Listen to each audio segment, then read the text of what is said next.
Saint Andrew church कभी कहना ये नाजायज काबजीन है, भाई इस चीज का फैसला जो है ये अदालतें करेंगी।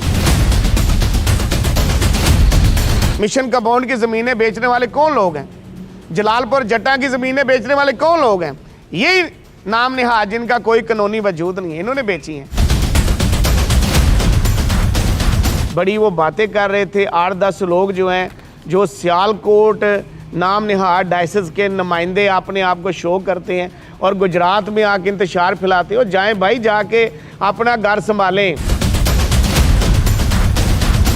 जब भी कोई नया हमारा डिप्टी कमिश्नर आता है, जब भी नया हमारा कोई डीपीओ आता है, तो ये दरखास्तें देना शुरू कर देते हैं। ज़मीनों को फरोख्त किया। झोंपड़ियों और कुलियों में रहते थे ना लोग, वो आज कारों के मालिक बन चुके हैं, सोसाइटियों में कोठियाँ ले चुके हैं। इनों का ये काम है इंतशार फैलाना। इनका इस चर्च के साथ, इस प्रॉपर्टी के साथ, इस स्कूल के साथ कोई तल्लक नहीं है। ज़िला गुजरात में कदीमी चर्च है जो 1860 में बना, 1887 में हमारा चर्च खूबसूरत तैयार हुआ। जब मिशनरियों ने यहाँ पर खिदमत शुरू की, आप देख सकते हैं हम सब के बाप दादा यहाँ पर चर्च की खिदमत करते रहे। पार्टीशन होने के बाद जब पाकिस्तान हिंदुस्तान की पार्टीशन हुई तो मिशनरी यहाँ से चले गए। तो ये जो सेंट एंड्रू चर्च का जो इस्तिकाक था, इसका जो अख्तियार था, मकामी जो हमारे बाप दादा थे, मकामी जो हमारी कम्युनिटी के बुजुर्ग थे, उन्होंने फिर चर्च को संभाला और चर्च की देखभाल की, चर्च के इंतजाम को चलाते रहे। और मैं ये आज बताना चाहता हूँ कि कुछ रोज से हमारे चर्च के खिलाफ शरपसंद आए रोज झूठी बेबुनियादे दरखास्तें देकर, जिनका काम है पिछले कई सालों से वो दरखास्तें दे रहे हैं कि जी जनाब, कभी डीसी साहब को, कभी डीपीओ साहब को,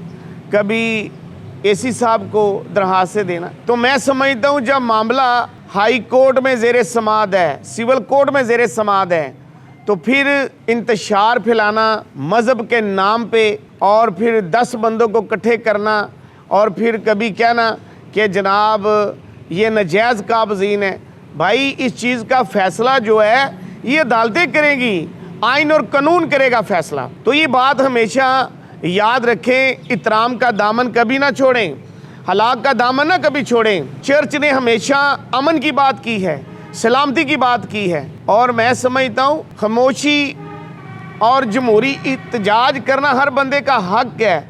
भाई आप इत्तेजाज करें, सुबह से लेकर शाम तक इत्तेजाज करें, बाकी मज़हब के नाम के ऊपर इंतशार ना फैलाएं और ना मज़हब के नाम पे इंतशार फैलाने दिया जाएगा और आईनी हाथों से निपटा जाएगा। ये हमारा राइट है। ज़िला गुजरात की इंतज़ामिया ने हमेशा और चर्च की इंतज़ामिया ने हमेशा मिलकर ज़िला गुजरात के अमन को कायम करने में अपना किरदार अदा किया और खुदा के फजल से ये किरदार अदा करते रहेंगे। अब मैं आपको बताना चाह रहा हूँ, ये देखें हाई कोर्ट में आज़म मसीह की जो रिट है वो पेंडिंग है।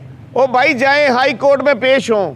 ये हाई कोर्ट का मैं आपको बता रहा हूँ। ये आप देख सकते हैं, ये सेंट एंड्रू चर्च सोसाइटी जो इसके इंतज़ाम को, इबादती इंतज़ाम, चर्च के इंतज़ाम को, सेंट एंड्रू चर्च स्कूल के इंतज़ाम को और मिशन हाउस के इंतज़ाम को, बोर्ड से मेमोरियल चर्च सराज कॉलोनी हमारी पैरिश है, Saint Andrew chapel mission compound हमारी पैरिश है और ये हमारी सेंट एंड्रू चर्च मार्केट है। आप देख सकते हैं इसके सारे इंतज़ाम को ये हमारी सोसाइटी चलाती चली आ रही है। ये सारे मैं आपको डॉक्यूमेंट दिखा रहा हूँ। ये हमारी रिट है 2023 से हाई कोर्ट में पेंडिंग है। ये जो कहते हैं ना नाम निहाद सियालकोट डायसिस काउंसिल, ये एक प्राइवेट एनजीओ है जिसका इंडियन चर्च एक्ट 1927 के मुताबिक कानूनी कोई वजूद ना है और ना ही वो इंडियन चर्च एक्ट 1927 के मुताबिक वो वजूद रखती है।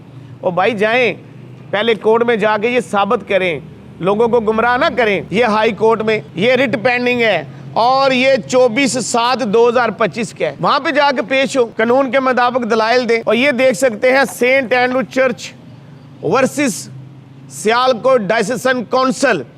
डायसेसन काउंसिल आप देख सकते हैं, ये 7/10/2025 की समाअत है सिविल जज गुजरात के पास। ये फाइनल मरले पे है और इसकी फाइनल बहस होने जा रही है। भाई दें दलाइल वहाँ पे।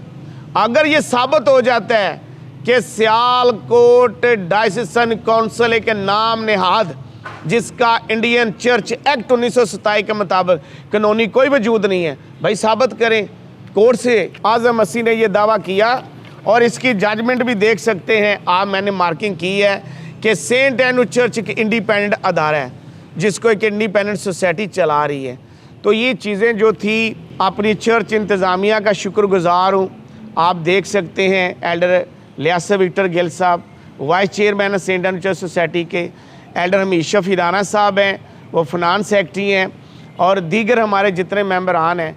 हमने ज़रूरी समझा कि बाज़ार लोग खामोशी को कमज़ोरी समझ लेते हैं, तो कुछ रोज़ से मैं देख रहा था बड़ी वो बातें कर रहे थे 8-10 लोग जो हैं, जो सियालकोट नाम निहाद डायसिस के नुमाइंदे अपने आप को शो करते हैं और गुजरात में आके इंतशार फैलाते हो। जाएँ भाई, जाके अपना घर संभालें।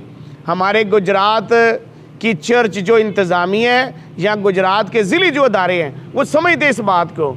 तो बराए मेहरबानी ये मेरा फ़र्ज़ था चर्च इंतज़ामिया की तरफ से, सेंट एनु चर्च रजिस्टर्ड सोसाइटी की तरफ से बजरिया सेक्रेटरी, कि मैं अपनी ज़िला गुजरात की इंतज़ामिया को और बिलखसूस चीफ मिनिस्टर पंजाब मरीम नवाज़ साहबा, बिलखसूस मैं IG पंजाब, मैं कमिश्नर डिवीज़न गुजरात और मैं डिप्टी कमिश्नर गुजरात अपनी मोहतरमा को, उसके बाद मैं DPO गुजरात, तमाम सिक्योरिटी इदारों को ये बताना चाहता था कि ये तमाम सिविल कोर्ट में, हाई कोर्ट में केस ज़ेर समाअत हैं, और जब तक हाई कोर्टों में, सिविल कोर्टों में केस चल रहे हैं तो इनका सेंट एनु चर्च के साथ, सेंट एनु चर्च मिशन हाउस के साथ और हमारे सेंट एनु चर्च प्राइमरी स्कूल के साथ, इसकी प्रॉपर्टी के साथ इनका कोई ताल्लुक़ नहीं है, और ना ही इनका कोई हमारे अदारे के साथ कोई वास्ता है। और ये पिछले 20-25 साल से ये सिलसिला चल रहा है। जब भी कोई नया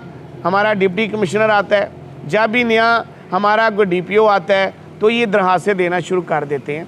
24-25 साल से हमारी चर्च इंतज़ामिया ने चर्च को, स्कूल को संभाला हुआ है और हम इसका इंतज़ाम चला रहे हैं। जो उनका सवाल है कब्ज़ा, भाई देखें, वो कहने को बहुत बड़ी बातें करते हैं, वो आज तक वो साबित नहीं कर सके और ना ही वो साबित कर सकेंगे।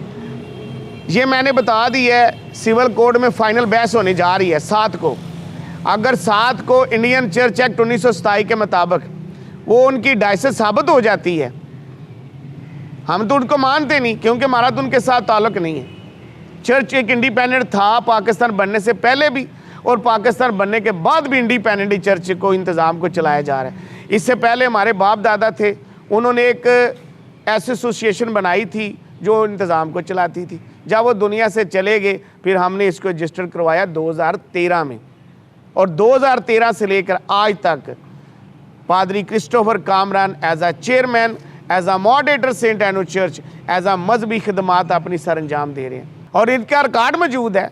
गुजरात में 1982 से लेकर 2001 तक जितनी रजिस्ट्रियाँ करवाई गई हैं, हमारे पटवारी के पास रिकॉर्ड है, तहसीलदार के पास रिकॉर्ड है, निकाले रिकॉर्ड के मिशन कंपाउंड की ज़मीनें बेचने वाले कौन लोग हैं, जलालपुर जट्टा की ज़मीनें बेचने वाले कौन लोग हैं, यही नाम निहाद जिनका कोई कानूनी वजूद नहीं है, इन्होंने बेची हैं। उनका मकसद ये है कि उन्होंने सियालकोट में भी ज़मीनों को फ़रोख्त किया, डस्का में भी फ़रोख्त किया, वज़ीराबाद में भी किया, गुजरात में भी हमारे किया। रिसेंटली अभी कल की बात है, कल कब्ज़ा करवाया गया, उसकी वीडियो हम प्रोवाइड कर देंगे। इनका मकसद ये है कि ये जो डस्का में ज़मीनें बेची हैं, ये जो झोंपड़ियों और कुलियों में रहते थे ना लोग, वो आज कारों के मालिक बन चुके हैं, सोसाइटियों में कोठियाँ ले चुके हैं। इन्होंने सारे जो एडवांस लिए है उन पार्टी से डस्का में, वो पैसे इन्होंने खा लिए हैं। अब पार्टी उधर की कलीसिया ने रुकावट डाल दी है और पार्टी को कब्ज़ा नहीं दे सके।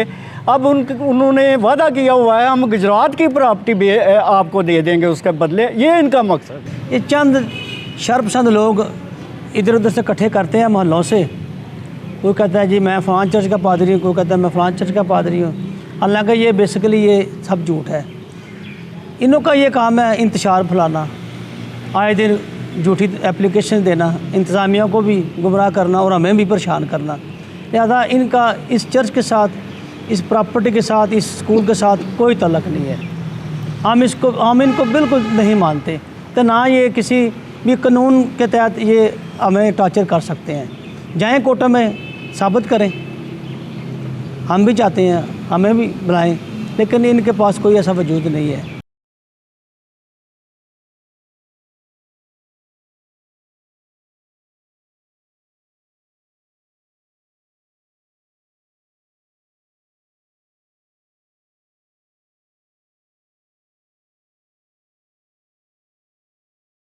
New groom collection in stores now. Visit your nearest Setis store. A complete family store.